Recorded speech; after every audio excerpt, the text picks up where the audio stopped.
So you want to take some scissors, or if you got some sharp teeth, just bite it, cut it off.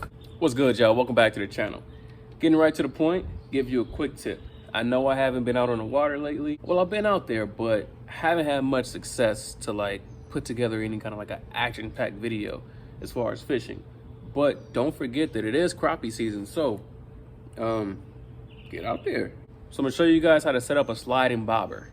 So one thing that I don't want you guys to do is to wait for somebody, some YouTuber, whoever, to say, go to this lake at this time and do X, Y, or Z. I can't tell you what to do, but what I'm gonna do is, wherever I'm going, whatever I'm going for, if I'm going somewhere to catch striper, catch catfish, to catch largemouth bass, whatever it is, even if I'm going up to Lake Gregory, try to catch some holdover trout, I'm bringing my crappie gear. I'm gonna leave it at that. All right, so this is how you do the sliding bobber. Basically, you get a pack like this. This comes with beads and a bobber stopper, which is basically some yarn wrapped around plastic, so it's easier for you to thread it on the line. You take the thread, which will be wrapped around a piece of plastic. Take your line, thread it through that plastic. Get it through. So the plastic is on your line. Pull the thread off the plastic onto the line. Like that. And then you pull on both the ends of the thread. Like that. And that's just basically tightening down on the line. All right. Tighten that down. And now you can slide that up the line.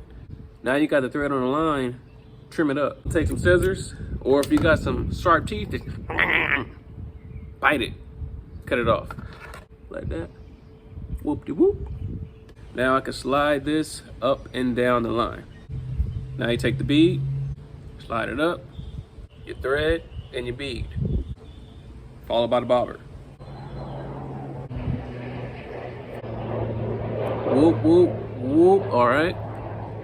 Now you take your whatever you want to fish with, whether you're going to use a jig head, some jigs. I like to use jigs just because I make them, and it gives me special satisfaction to catch fish on the lures I make. So that's what I'm going to use. Okay.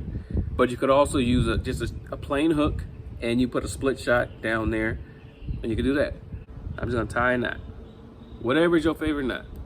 You're set up. You got your bobber stopper, you got your bead, you got your bobber, and you got whatever bait you're using. So if you're in, say, 15 foot of water, or however deep it is, and if you have a fish finder, or you know that the fish are at, they're hovering at 5 feet. That's the depth they're at. So you want to move this thread up about 5 feet, well, probably like 4 feet, so it'll be above the fish's head. Or if you want to drop through the fish, put it about at 5 feet. So now this bobber will hit the water and go all the way until it hits that thread. All right, let's get an example of it. Before we do the example, let's spin the wheel again and see who's our new winner.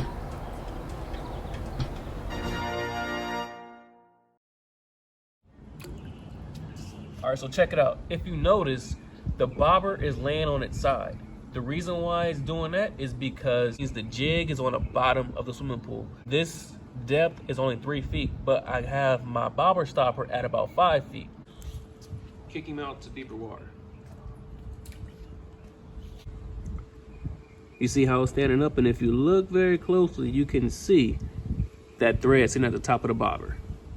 All right, and what I like to do is I'll cast that next to some cover, and I'll just twitch, twitch, twitch the top, twitch, twitch, twitch, twitch, twitch, twitch, twitch, twitch, twitch.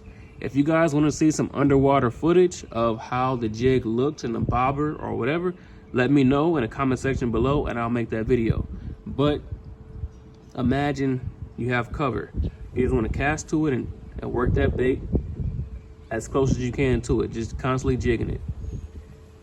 And then now notice this, as I get closer back into more shallow water, the bait lies down. The jig is dragging the bottom. I don't want that. I can either adjust the depth or cast it back out to deeper water. Right here is about, I don't know, 3 to 4 feet. So that means I'm gonna have to shorten up the leader if I was in that depth of water. So I shortened the leader, Now watch how the bobber sits.